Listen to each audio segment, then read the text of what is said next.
Hi everyone, welcome to our YouTube channel keep it simple. आज के video में हम बात करेंगे Nifty mid cap select index के ईटीएफ की। अगर आप मिड कैप कंपनीज में एक्सपोजर लेना चाहते हैं तो ये ईटीएफ आपके लिए एक अच्छी ऑप्शन हो सकता है।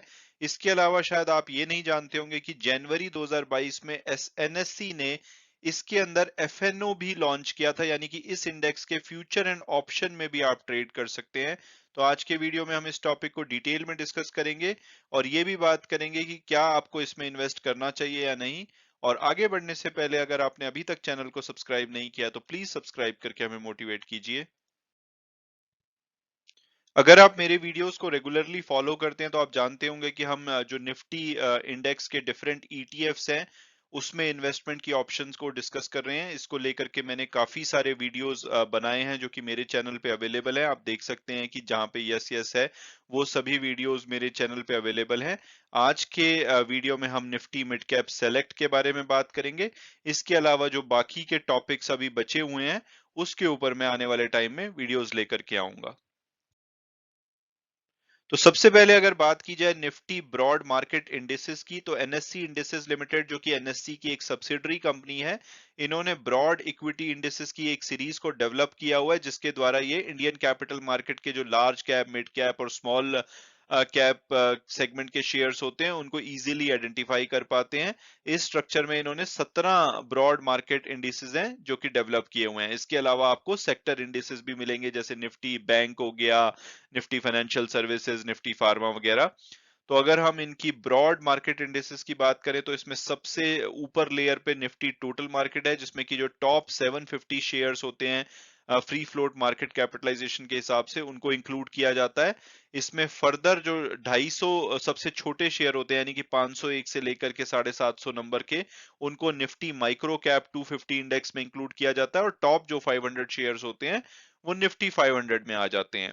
इसमें से जो पहले 100 शेयर्स होते हैं, जो टॉप के 100 होते हैं फ्री फ्लोट मार्केट कैपिटलाइजेशन के हिसाब से, उनको लार्ज कैप बोला जाता है। उसके आपने इंडेक्स देखे होंगे, एक तो निफ्टी 50 इंडेक्स है, फेमस इंडेक्स, और निफ्टी नेक्स्ट 50। इन दोनों पे मैं ऑलरेडी इनके जो ईटीएफ की ऑप्शन है उसके ऊपर वीडियो बना चुका हूं। इसके बाद आपके जो नेक्स्ट 150 शेयर्स होते हैं वो निफ्टी मिड कैप 150 इंडेक्स में आते हैं। इसमें पहले 50 होते हैं, फिर नीचे के 100 होते हैं, टोटल मिला के 150 इसमें शेयर्स होते हैं। तो आज के वीडियो में जो हम बात करेंगे वो करेंगे Nifty mid cap select index की। और इसके बाद जो 250 शेयर्स होते हैं 500 शेयर्स में से, उनको निफ्टी स्मॉल कैप बोला जाता है। तो अगर हम वापस निफ्टी मिड कैप सेलेक्ट पे आए तो इसमें 25 जो लिक्विड मिड कैप स्टॉक्स होते हैं, यानी कि 150 जो ये मिड कैप स्टॉक्स हैं इसमें से 25 जो बहुत ही ज्यादा लिक्विड स्टॉक्स होते हैं उसको इस इंडेक्स में इंक्लूड किया जाता है। और इनको जो 150 स्टॉक्स होते हैं मिड कैप के उसमें से लिया जाता है बेस्ड ऑन कि वो एफएनओ सेगमेंट में अवेलेबल हो, मार्केट कैपिटलाइजेशन उनका ठीक ठाक हो, एवरेज डेली टर्नओवर अच्छा हो। तो इस बेसिस पे इस इंडेक्स में इन 25 शेयर्स को इंक्लूड किया जाता है।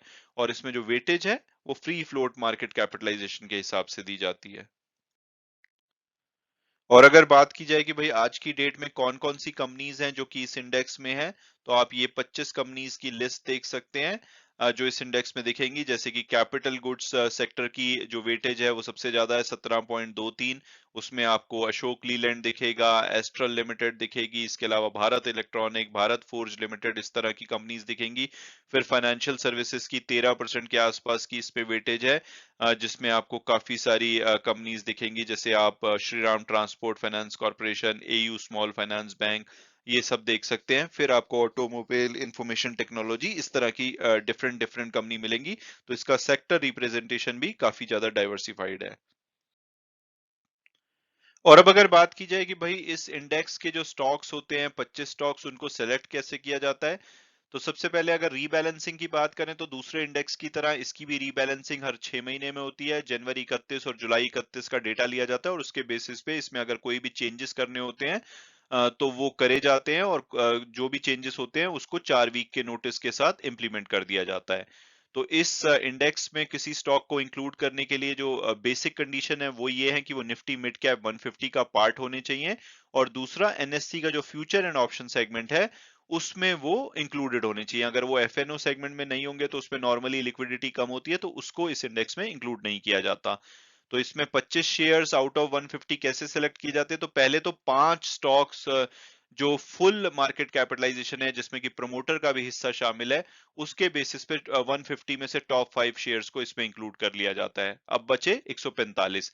145 में से 20 शेयर को इंक्लूड किया जाता है। उसकी प्रोसेस ये है कि 145 शेयर को पहले पहले तो जो उनका फुल मार्केट कैपिटलाइजेशन और एवरेज डेली टर्नओवर होता है, उसके बेसिस पे डिसेंडिंग ऑर्डर में रैंक किया जाता है। उसमें से जो 50 शेयर्स होते हैं फ्री फ्लोट मार्केट कैपिटलाइजेशन, यानी कि प्रमोटर का अगर हम हिस्सा हटा दें, उसके बेसिस पे पहले 50 शेयर्स सिलेक्ट किए जाते हैं, और उस 50 में से जो टॉप 20 के शेयर्स होते हैं फ्री फ्लोट मार्केट कैपिटलाइजेशन के हिसाब से, उनको इस इंडेक्स में इंक्लूड कर लिया जाता है। और इसमें जो वेटेज है वो फ्री फ्लोट मार्केट कैपिटलाइजेशन, यानी कि प्रमोटर का हिस्सा हटा के जो मार्केट कैपिटलाइजेशन होता है उसके हिसाब से वेटेज दी जाती है। तो आज की डेट में टाटा पावर के पास इस इंडेक्स में सबसे ज्यादा वेटेज है 7.33% की, फिर भारत इलेक्ट्रॉनिक्स लगभग 5.98%, AU small finance bank, Shriram transport finance company limited. तो इस तरह से ये 10 कंपनीज हैं जिनकी की सबसे ज्यादा वेटेज आज की डेट में इस इंडेक्स में है। और अब अगर बात की जाए कि भाई अगर हम इस इंडेक्स में इन्वेस्ट करना चाहते हैं तो क्या क्या ऑप्शंस हैं। पहले कुछ म्यूचुअल फंड्स अवेलेबल हैं जो कि मिड कैप सेगमेंट को रिप्रेजेंट करते हैं। हालांकि ये प्योरली जो ये इंडेक्स के 25 शेयर्स होते हैं उसको रेप्लिकेट नहीं करते। इसमें हो सकता है कि ज्यादातर शेयर्स जो कि मिड कैप सिलेक्ट इंडेक्स में इंक्लूडेड है वो भी आपको मिल जाएं, लेकिन कुछ अन्य शेयर्स भी मिलेंगे। तो ये कुछ म्यूचुअल फंड है, अगर आप एक्टिव ट्रेडर नहीं है तो आप इनके जरिए भी मिड कैप जो इंडेक्स है उसमें एक्सपोजर ले सकते हैं। इसके अलावा इसमें फ्यूचर एंड ऑप्शन की भी ऑप्शन अवेलेबल है।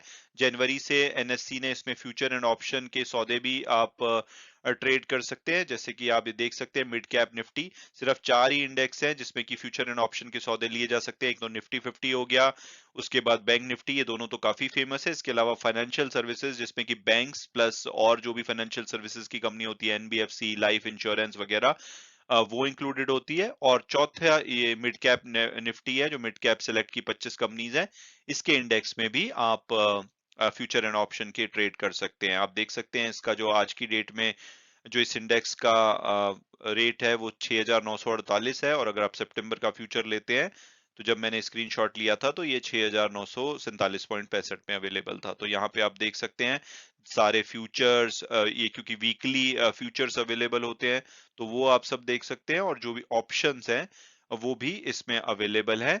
तो अगर आप फ्यूचर एंड ऑप्शन में ट्रेड करना चाहते हैं तो भी आप इस इंडेक्स में इन्वेस्ट कर सकते हैं। हालांकि इसमें लिक्विडिटी का इशू रहता है, ये इतना लिक्विड नहीं है जितना कि निफ्टी 50 या बैंक निफ्टी होते हैं। इसके अलावा एक अन्य ऑप्शन आपके पास है ईटीएफ की। तो आज की डेट में आईसीआईसीआई प्रुडेंशियल सेंसेक्स का एक मिड कैप सिलेक्ट ईटीएफ आता है, उसमें आप इन्वेस्ट कर सकते हैं। इसका जो एयूएम असेट अंडर मैनेजमेंट है बहुत ही छोटा है, 24 करोड़ 42 लाख का। तो साइज के हिसाब से ये बहुत ही छोटा फंड है। लेकिन जैसे जैसे इसकी पॉपुलैरिटी बढ़ेगी तो ये फंड बढ़ेगा, बट नॉर्मली 500 करोड़ से छोटा कोई अगर फंड होता है तो उसको अच्छा नहीं माना जाता है। तो उस हिसाब से ये अभी बहुत ही छोटा फंड है। एक्सपेंस रेशो 0.15% है, थोड़ी सी ऑन द हायर साइड है। 0.10% हो तो अच्छी बात है, लेकिन इतना छोटा फंड है तो डेफिनेटली एक्सपेंस रेशो भी हाई होगी, बट जैसे जैसे पॉपुलर होगा एक्सपेंस रेशो भी इसकी इंप्रूव हो जाएगी। इसके अलावा जो कैटेगरी ट्रैकिंग एरर है वो 0.4% है इसमें। और अगर हम एक साल की परफॉर्मेंस देखेंगे तो ये पिछले साल अराउंड 28 जुलाई को ये 96 रुपए पे ट्रेड करता था।